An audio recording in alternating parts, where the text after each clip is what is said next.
Hello every one, എല്ലാവർക്കും vlog വീട്ടിലേക്ക് സ്വാഗതം. അപ്പോൾ ഇന്ന് ഞാൻ നിങ്ങളുടെ മുന്നിൽ എത്തിയിരിക്കുന്നത് ഒരു വ്യത്യസ്തമായിട്ടുള്ളൊരു റെസിപ്പി ആയിട്ടാണ്. അപ്പോൾ നിങ്ങൾ ഈ വീഡിയോയിൽ കാണുന്നത് പോലെ ഇത് സാധാ ഒരു പഴം നിറച്ച റെസിപ്പി അല്ല. ഇത് ഞാനൊരു എക്സ്പെക്റ്റേഷനും ഇല്ലാതെ തയ്യാറാക്കിയെടുത്ത ഒരു റെസിപ്പിയാണ്. അപ്പോൾ ഞാൻ ടേസ്റ്റ് ചെയ്ത് നോക്കിയപ്പോൾ എനിക്കിഷ്ടപ്പെട്ടു. അപ്പം നിങ്ങളും ഇത് തയ്യാറാക്കി നോക്കുക, നിങ്ങൾക്കും ഇഷ്ടപ്പെടും. അപ്പം ഞാൻ ഇതിനിട്ടിരിക്കുന്ന ഒരു പേരാണ് മുട്ട ബോംബ് പഴം. അപ്പം നിങ്ങളും ഇത് തയ്യാറാക്കുക. അപ്പം ഇതെങ്ങനെ തയ്യാറാക്കുന്നതെന്ന് നമുക്ക് നോക്കാം. ആരും വീഡിയോ സ്കിപ്പ് ചെയ്യാതെ അവസാനം വരെ കാണുക. നമുക്ക് ഈ റെസിപ്പി ഉണ്ടാക്കാൻ ആവശ്യമായിട്ടുള്ളത് 3 ഏത്തപ്പഴം. അപ്പം അത് ഒരു മീഡിയം സൈസ് പഴുത്തതാണ്. പിന്നെ കുറച്ച് ഇഞ്ചി വെളുത്തുള്ളി പേസ്റ്റ്, 2 പച്ചമുളക് ചെറുതായിട്ട് അരിഞ്ഞത്, 2 ചെറിയ സവാള ചോപ്പ് ചെയ്തത്, 2 ബോയിൽഡ് എഗ്ഗ്, കുറച്ച് മൈദ മിക്സ് ചെയ്ത് വെച്ചേക്കുന്നത്. റോസ്റ്റ് നമുക്ക് തയ്യാറാക്കി എടുക്കാം. അപ്പം ഞാനൊരു പാൻ എടുത്തിട്ടുണ്ട്. ആ പാൻ നമ്മൾ ചൂടാക്കാൻ വെച്ചിട്ടുണ്ട്. അപ്പം പാൻ ഒന്ന് ചൂടായി വരുമ്പോഴത്തേക്ക് അതിലേക്ക് അല്പം വെളിച്ചെണ്ണ ചേർത്ത് കൊടുക്കുക.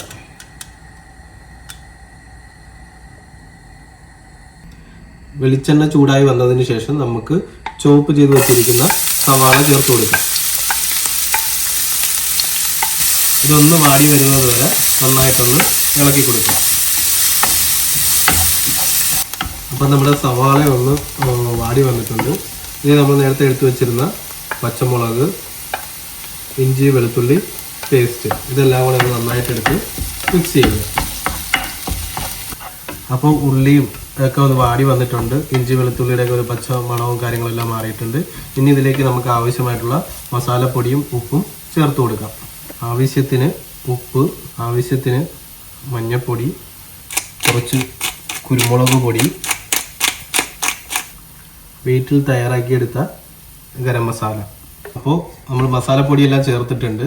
തീ ലോ ഫ്ലെയിമിൽ വെച്ചേക്കുക. എന്നിട്ട് ഇതെല്ലാം ഒന്ന് മിക്സ് ചെയ്തെടുക്കുക. അപ്പോൾ നമ്മൾ ചേർത്ത മസാലപ്പൊടിയുടെ പച്ചമണമെല്ലാം മാറിയിട്ടുണ്ട്. ഇനി നമ്മൾ നേരത്തെ ബോയിൽ ചെയ്ത് വെച്ചിരുന്ന എഗ്ഗ് ചോപ്പ് ചെയ്തെടുത്തിട്ടുണ്ട്. അത് നമുക്ക് ഇതിലേക്ക് ചേർത്ത് കൊടുക്കാം.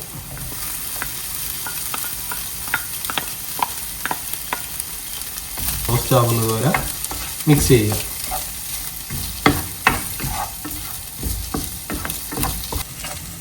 അപ്പോൾ നമ്മൾ ചേർത്ത മുട്ടയും മസാലയും എല്ലാം കൂടെ ഒന്ന് നല്ല രീതിയിലൊന്ന് മിക്സായി നല്ല രീതിയിൽ റോസ്റ്റായിട്ട് വന്നിട്ടുണ്ട്. ഇതിനി നമുക്ക് ഫ്ലെയിം ഓഫ് ചെയ്തിട്ട് നമുക്ക് എന്താക്കാം, വേറൊരു സെപ്പറേറ്റ് ഒരു ബൗളിലോട്ട് മാറ്റി വെച്ച് നമുക്കിതൊന്ന് തണുപ്പിച്ചെടുക്കാം. ഇനി നമ്മൾ എടുത്തിരിക്കുന്ന ഈ 3 ഏത്തപ്പഴം നമുക്ക് തൊലി കളഞ്ഞ് നമുക്ക് നടുവേ കീറി എടുക്കാം. നടുവേ കീറുന്ന സമയത്ത് ഈ 2 അറ്റം കീറാതെ നമ്മൾ ശ്രദ്ധിക്കണം.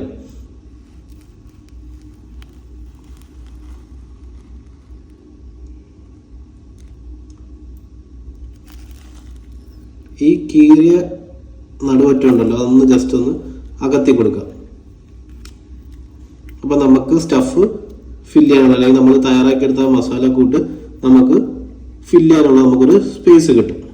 പിന്നെ ഒരു കാര്യം എന്താണെന്ന് വെച്ച് കഴിഞ്ഞാൽ, നിങ്ങൾക്കിത് കുറച്ചുകൂടെ ഒന്നൊരു സോഫ്റ്റ് ആയിട്ട് വരണമെന്നുണ്ടെങ്കിൽ നിങ്ങൾക്കിത് എന്ത് ചെയ്യാം, ബോയിൽ ചെയ്ത് നിങ്ങൾക്ക് എടുക്കാവുന്നതാണ്. അപ്പോൾ ഇനി നമുക്ക് ഇതിലേക്ക് നമ്മൾ നേരത്തെ തയ്യാറാക്കി വെച്ച മസാല നമുക്ക് ഫില്ല് ചെയ്ത് കൊടുക്കാം. അപ്പോൾ ഫില്ല് ചെയ്യുന്ന സമയത്ത് നമുക്ക് കുറേശ്ശെ ഫില്ല് ചെയ്ത് കൊടുക്കുക. ഒന്ന് പ്രസ് ചെയ്ത് നമുക്ക് ഉള്ളിലോട്ടൊന്ന് ആക്കി കൊടുക്കാം.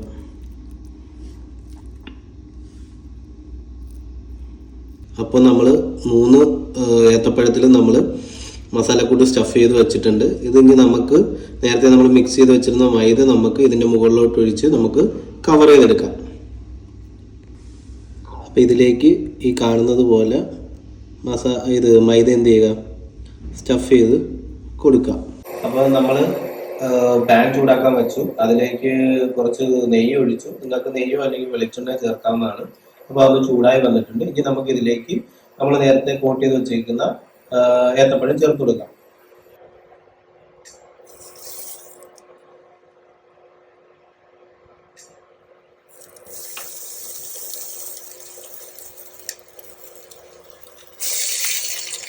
ഇതിനി ചെറിയ നെയ്യുടെ ആ ഒരു ചൂടിലും എല്ലാം ഒന്നൊന്ന് ബ്രൗൺ കളറാണ്. 2 സൈഡ് നമുക്ക് തിരിച്ചും മറിച്ചും ബ്രൗൺ കളറാക്കി ഒന്ന് എടുക്കുക.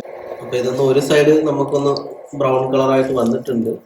അപ്പോൾ ഇതൊന്ന് അങ്ങോട്ടും ഇങ്ങോട്ടും തിരിച്ച് ഇതൊന്ന് ആക്കി കൊടുക്കും. അപ്പോൾ കരിഞ്ഞു പോകാതെ നോക്കണം. അപ്പോൾ നമ്മുടെ മുട്ട റോസ്റ്റ് ചെയ്ത് നമ്മൾ ഫില്ല് ചെയ്ത നമ്മുടെ പഴം റെഡിയായിട്ട് വന്നിട്ടുണ്ട്. ഇനി നമുക്കിത് സെർവിങ് പ്ലേറ്റിലേക്ക് നമുക്ക് മാറ്റാം.